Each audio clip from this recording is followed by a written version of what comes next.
A similar conclusion emerges from studies with even more chilling implications for the everyday lives of African Americans, Box 11.3, page 397.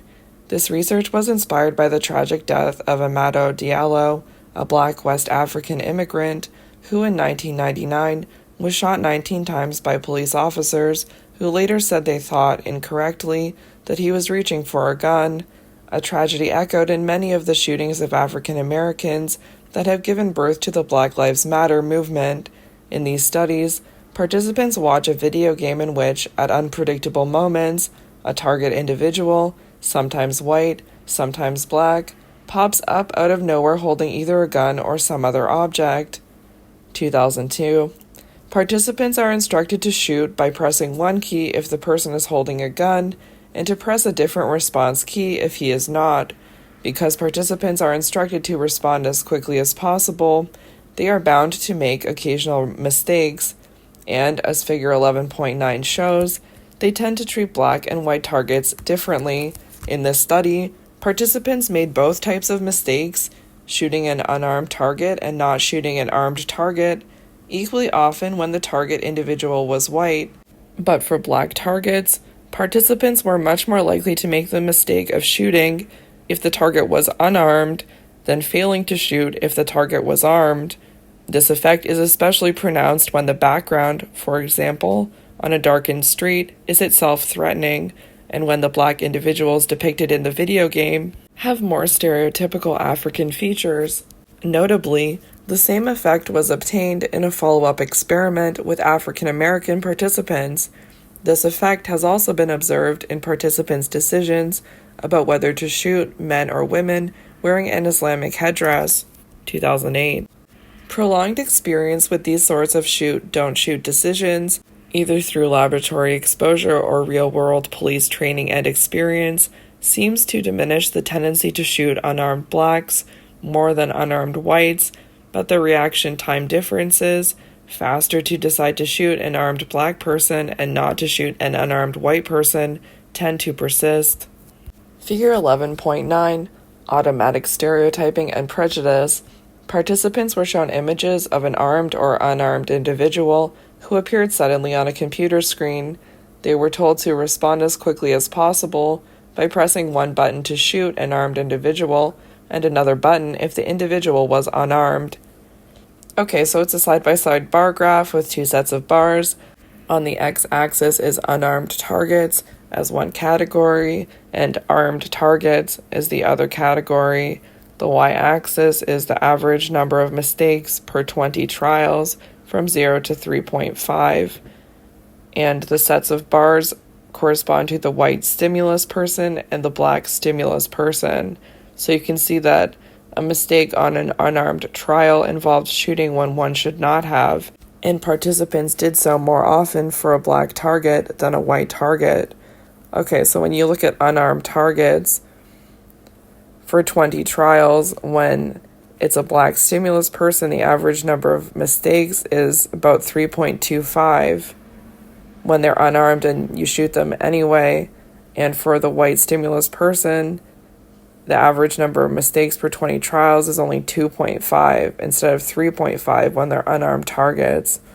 For armed targets, you can see that a mistake on an armed trial involved failing to shoot when one should have, and participants did so more often for a white target than a black target. Okay, so when you look at armed targets, you can see that the average number of mistakes per 20 trials when it's a black stimulus person is 1.5, and the average number of mistakes per 20 targets if it's a white stimulus person who is armed is 2.5. So you're more likely to incorrectly not shoot a white person even though they're armed, but you're pretty accurate at shooting a black person if they are armed. The dire cost of stereotyping and reacting automatically. White police officers in New York City attempted to question Amadou Diallo, a black West African immigrant who had gone outside his apartment building to get some air, and who seemed to fit the description of the serial rapist they were looking for. Diallo ran up the steps of his building and then reached inside his jacket for what police believed was a gun, but was actually his wallet. Reacting out of fear that Diallo was about to start firing a weapon, The 4 policemen fired 41 shots, striking the innocent Yellow 19 times and killing him. Looking back, consistent with the cognitive perspective, stereotypes help us make sense of the world and process information efficiently, freeing us to use cognitive resources for other work. But they can also cause us to make many errors, such as when we form distinctiveness-based illusory correlations. Stereotypes also influence how events are interpreted, and they endure because people act toward members of certain groups in ways that encourage the very behavior they expect, self-fulfilling prophecies. Our expectations of what a group of people is like can lead us to process information in ways that make stereotypes resistant to disconfirmation, as we explain away information that violates a stereotype and subtype members of a group who don't fit the stereotype. We also tend to see outgroup members as more homogeneous than they actually are. Stereotypes can result from both automatic and controlled processing. Even people who don't express prejudicial views may reflexively respond to individuals on the basis of their unconscious stereotypes and prejudices.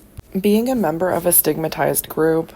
So far, this chapter has focused on the perpetrators of prejudice, who, it should be clear by now, can be presumed to include all of us. But what about the victims of prejudice, members of stigmatized groups? They pay an unfair price in terms of numerous indicators of material and psychological well-being, health, wealth, employment prospects, housing options, and longevity, among others. What's more, members of stereotyped or stigmatized groups are usually aware of the stereotypes others hold, and this awareness can have negative effects on them as well.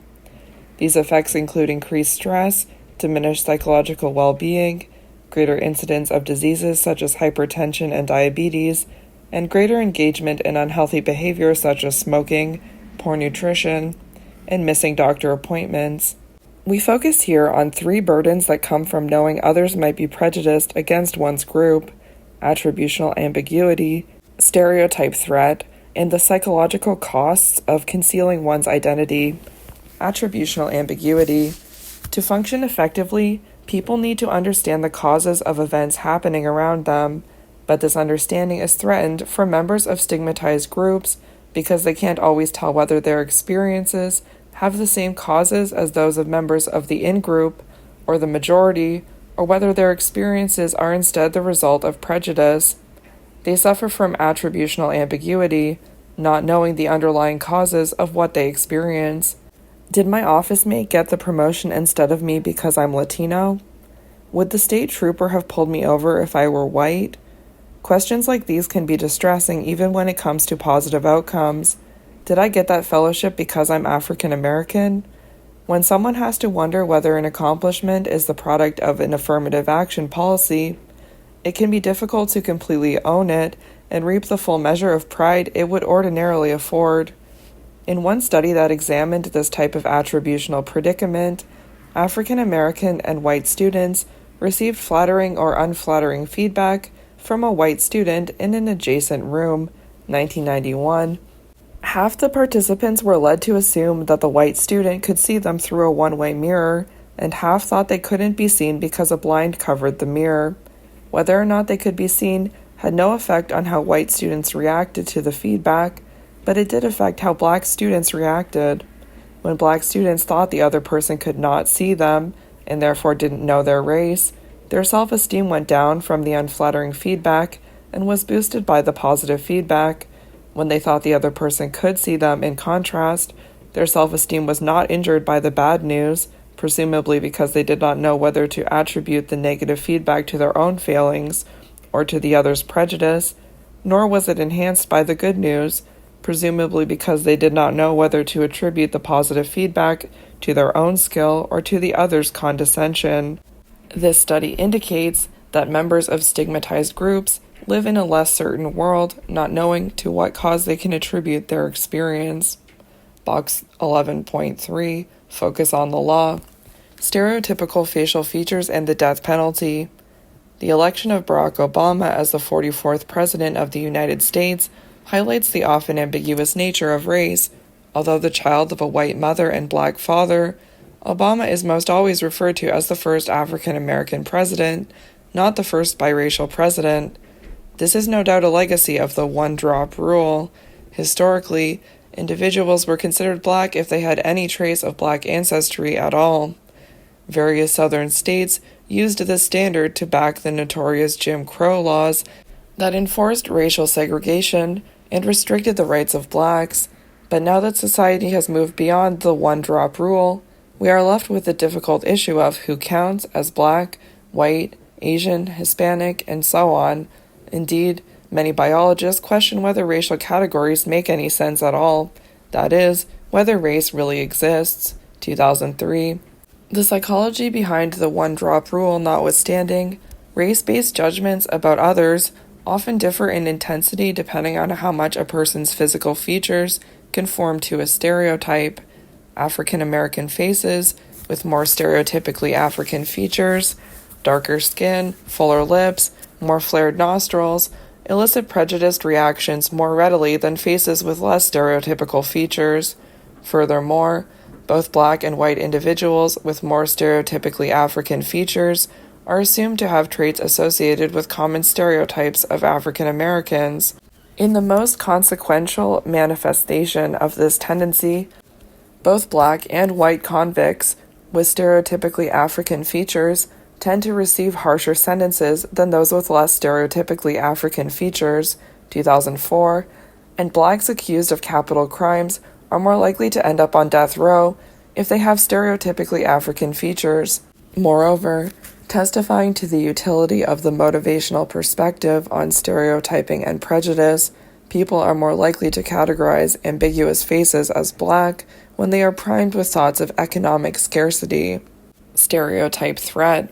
An extensive program of research initiated by Claude Steele and his colleagues highlights a second difficulty for members of stigmatized groups, 1997. Their performance can be impaired by stereotype threat, the fear that they will confirm the stereotypes others have about them and their group. In one study, researchers examined the effect on women's math test scores of bringing to mind the stereotype that women don't perform as well as men in mathematics. In one condition, participants were told there was no gender difference on a particular test they were about to take. Other participants were told that there was a gender difference in favor of men. As Figure 11.10, see page 398 shows, men and women performed equivalently when they thought there was no gender difference on the test, but women performed worse than men when they thought there was a gender difference. Stereotype threat. The fear of confirming the stereotypes that others have about one's group. It's not necessary to blatantly invoke stereotype threat for it to have an effect. Michael Islicht and Talia Benziv, 2000, had female undergraduates take a math test in the company of either two other women or two men. They did not say a word about any gender differences on the test. Nonetheless, those who took the test with other women got 70% of the problems correct on average. Those who took the test with men got 55% correct on average. In another study, Claude Steele and Joshua Aronson examined the sensitivity to stereotype threat on the part of African American students. 1995. Playing on a stereotype that questions blacks' intellectual ability, they gave black and white college students a difficult verbal test taken from the graduate record exam. Half the students were led to believe that the test could measure their intellectual ability, and half were told that the investigators were in the early stages of developing the test, and that nothing could be learned about intellectual ability from the participants' scores. This information had no effect on the performance of white students. In contrast, the African American students did as well as the white students when they thought it was the test that was being tested, but they performed much worse than the white students when they thought their intellectual ability was being tested. Again, a blatant manipulation was not required to produce a significant effect on the performance of African Americans. Even without directly priming any stereotypes about African Americans' intellectual performance, the African American students still felt the effects of that pervasive stereotype, and it affected their scores accordingly. In a follow-up study, It was enough simply to have participants indicate their race at the top of the page to cause African American students' performance to be worse than in a control condition in which they did not indicate their race. 1995. Figure 11.10, Stereotype Threat and Performance.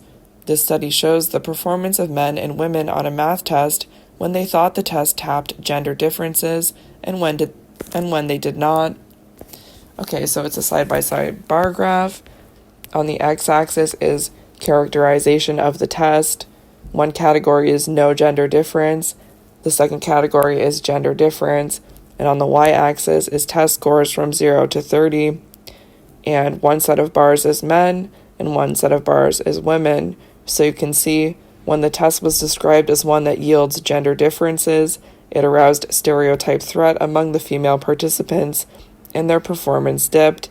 Okay, so when you can see when the test was not characterized as having a gender difference, men got about 17 points and women got about 16 points. So it's very similar test scores. But when they stated there was a gender difference in the test scores, men got 25 correct and women got 4 correct, which is a huge difference. So the men's test scores went up and the women's test scores went way down. It seems that no one is safe from stereotype threat. Another research team showed that the math performance of white males deteriorated when they were reminded of Asian proficiency in math, 1999, and in a particularly clever experiment, Jeff Stone and his colleagues had college students perform a laboratory golf task described as a measure of natural athletic ability, sports intelligence, or sports psychology, 1999. White and black students performed equally well in the sports psychology condition, but black students performed significantly worse when it was described as a test of sports intelligence, and white students performed worse when it was described as a test of natural athletic ability. In still another telling study, Asian American women did worse on a math test than control participants when their gender was made salient, but better than control participants when their race was highlighted, 1999. A closer look, reducing racial disparities in the U.S. school system. A well-documented achievement gap is evident in the American educational system. Black students are more likely to be suspended or expelled and less likely to graduate than their white peers. Further studies have shown strong links between suspension rates and dropout rates, and between dropout rates and incarceration rates. In other words, disparities in the discipline of black and white students can have lifetime implications. Racial bias among teachers may be part of the reason for these differences, but recent research shows that fostering empathy in teachers can reduce suspension rates among all racial groups. Suspensions per racial group. Not only are black students disproportionately likely to be suspended, but the black-white racial disparity gets more extreme with more discipline. Okay, so if you look at students with one suspension, 33.7% were white, 36.9% were black, and 23.1% were Latino, 6.3% were other. So that's fairly balanced. Black students made up 15.5% of the population as a whole. Students with more than one suspension, 26.8% are white, 47.7% are black, 20.4% are Latino, which is about the same, and 5.1% are other. So you can see that with more than one suspension, the number of black students suspended has gone up by over 10%, and the number of white students suspended has gone down by about 7%. White students made up 50.4% of the population as a whole. Oh, so that's even worse because that means that black students are super underrepresented and the white students are overrepresented. So when it's only one suspension and 33% were white and 37% were black, that's still, there's a way more white people than black people, so that's still imbalanced. Empathy training. An intervention involving empathic mindset training For teachers, decreased suspension rates among all racial groups. Percent suspended when you have a punitive mindset or when you have an empathic mindset. So it's a side-by-side bar graph. Those are the sets of bars. On the x-axis is all students, white and Asian, and black and Latino. Okay, so when you have a punitive mindset, all students are suspended about 10% of the time. If you're empathic, they are only suspended 5% of the time. Whites and Asians are suspended about 10% of the time if you're punitive, and only 3.3% of the time if you're empathic. And Black and Latino students are suspended 12.3% of the time if you have a punitive mindset, and only 6.3% of the time if you have an empathic mindset, which is still higher than white and Asian students are suspended.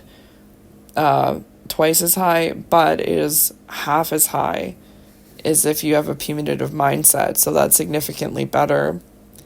Punitive mindset, he'd been given one warning, he'd been sent to the hall, he'd been sent to the office. Empathic mindset, I'll talk to the student privately, I'll see if rearranging desks would help, I'll try to understand the problem and address it. Stereotype threat appears to undermine performance in a number of ways. Stereotype threat leads to increased arousal, which can directly interfere with performance on complex tasks, see Chapter 12, and serve as a source of distraction that interferes with concentration on the task at hand. Furthermore, knowing that one's group is suspect in the eyes of others tends to elicit negative thinking. This can both directly undermine performance and lead individuals to play it safe by being more obsessed with avoiding failure than striving for success. In accordance with the idea that stereotypes affect health, stereotype threats to women's math performance have been shown to increase physiological markers of increased stress. 2015. Although all people are vulnerable to some type of stereotype threat based on their group memberships, Steele, 1997, maintains that the vulnerability of African Americans has particular potential for damage. Stereotype threat can result in poorer overall academic performance, which undermines confidence, rendering the individual still more susceptible to stereotype threat. This vicious cycle can result in disidentification from academic pursuits, as students who feel the threat most acutely often opt out of academics altogether and identify other areas in which to invest their talent and energy and from which to derive their self-esteem. The same process appears to play a role in the underrepresentation of women in STEM, science, technology, engineering, and mathematics fields. Fortunately, social psychologists have developed a number of low-cost, highly effective interventions that can help deal with the debilitating effects of stereotype threat in schools. See Application Module 3. The cost of concealment. Australia is known for its powerhouse Olympic swimming teams, but no Aussie swimmer has had a bigger hold on the country's imagination than Ian Thorpe, nicknamed the Torpedo for the speed and grace with which he cut through the water. Thorpe won 5 Olympic gold medals in his career.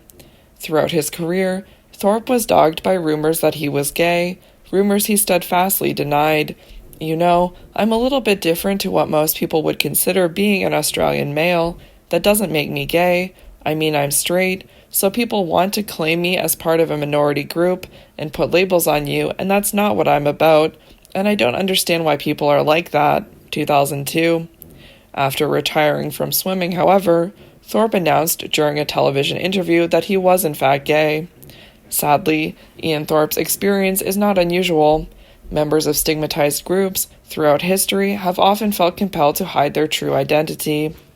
LGBTQ individuals have often chosen to remain in the closet. Light-skinned blacks have sometimes tried to pass as white, and many older adults get plastic surgery, tummy tucks, and toupees in an effort to hide their true age. The ubiquity of such underground experiences makes one wonder what sort of toll they exact. A big one, it turns out. Physically, the concealment of sexual orientation is associated with cardiovascular stress, and gay men who conceal their sexual orientation show more rapid progression of HIV symptoms. Psychologically, being out of the closet is associated with a variety of indicators of better mental health, including reduced depression, less anger, and higher self-esteem. Concealment can also take a cognitive toll. In one study, researchers Clayton Critcher and Melissa Ferguson instructed half the participants to conceal their sexual orientation during a mock interview, while the control participants were free to say whatever they wanted, 2013. The investigators predicted that the act of concealment would be mentally taxing, making them less able to perform well on subsequent tasks. Indeed, across several experiments, they found that those asked to conceal their sexual orientation did less well on tests of spatial ability, self-control, and physical stamina. Concealing an important part of oneself is demanding, and meeting those demands can have unfortunate consequences down the road. Looking back, victims of stereotyping can suffer attributional ambiguity, not knowing whether others' feedback on their performance is genuine or based on their group membership. They can suffer from stereotype threat, performing worse than they would otherwise because they are afraid of confirming a stereotype that exists about their group. Members of some minority groups feel compelled to try to cover up their minority status, an effort that can exact a physical and psychological toll. Reducing stereotypes, prejudice, and discrimination. This chapter began with a discussion of the progress that's been made in intergroup relations in the United States and across much of the globe, and how much further we must go to achieve true equality of opportunity for everyone. What has contributed to the improvements we've witnessed thus far, and what principles can we draw on to advance even more? Many factors, including specific legal interventions and broad economic developments, have brought about improved relations between LGBTQ and straight people, blacks and whites, Latinos and Anglos, and numerous other groups. One factor that is both cause and consequence of these developments is the increased daily interactions between members of different groups. When people interact frequently, it becomes easier to see people as individuals rather than representatives of particular groups. As Barack Obama said in his 2008 inaugural address, "As the world grows smaller, our common humanity shall reveal itself." Individual approaches to prejudice reduction. What, then, are the most effective ways to make our common humanity clear to one and all? Some efforts to improve intergroup relations are didactic. They use the media or school programs to promote acceptance of outgroups or to convince individuals that their peers frown on the endorsement of unfounded or overly broad stereotypes, the expression of prejudice, and the perpetuation of discrimination. These efforts are often met with resistance because people don't hold their beliefs and prejudices in isolation. They belong to social groups that pressure them back to their old ways of thinking. Nevertheless, laboratory studies aimed at convincing participants that the prevailing norms favor outgroup tolerance have been shown to be effective in reducing stereotypes of stigmatized groups, at least in the short term. 1996. Outside the laboratory, school reading programs designed to promote greater acceptance of outgroups have also enjoyed some success. 1989. In one study, for example, British school children were randomly assigned during story hour over a 6-week period to listen to and discuss stories about friendships between disabled and non-disabled children, or to stories unrelated to disabilities. The children who read about disabled children later expressed more favorable attitudes and a greater willingness to interact with the disabled. 2006. Venturing further still from the laboratory, a year-long field experiment in Rwanda found that a radio soap opera could be effectively used to heal the scars of ethnic conflict, in this case, between the Hutus and the Tutsis. Rwandans who were exposed to the soap opera were more open to intermarriage between Hutus and Tutsis and more in favor of putting the past trauma behind them, compared with those exposed to a control soap opera. 2009. Intergroup approaches to prejudice reduction. Until the late stages of World War II, soldiers in the U.S. Army were racially segregated. Black soldiers were relegated to combat support roles such as cooks, quartermasters, and gravediggers. Segregation remained official Army policy until 1948, but in 1944, black soldiers who volunteered for combat duty were allowed to fight alongside white soldiers in battalions consisting of 1 all-black platoon and 3 all-white platoons. Concerned about the influence of this modest integration policy on morale, the Army commissioned a survey of white soldiers' attitudes. The results were striking. Those who actually served in semi-integrated units expressed little resistance to the idea of fighting alongside their black countrymen, a sentiment that was not shared by white soldiers who remained in entirely segregated battalions. 1949. These results led to early optimism about the contact hypothesis, the idea that prejudice would be reduced if members of minority and majority groups were in frequent contact with one another.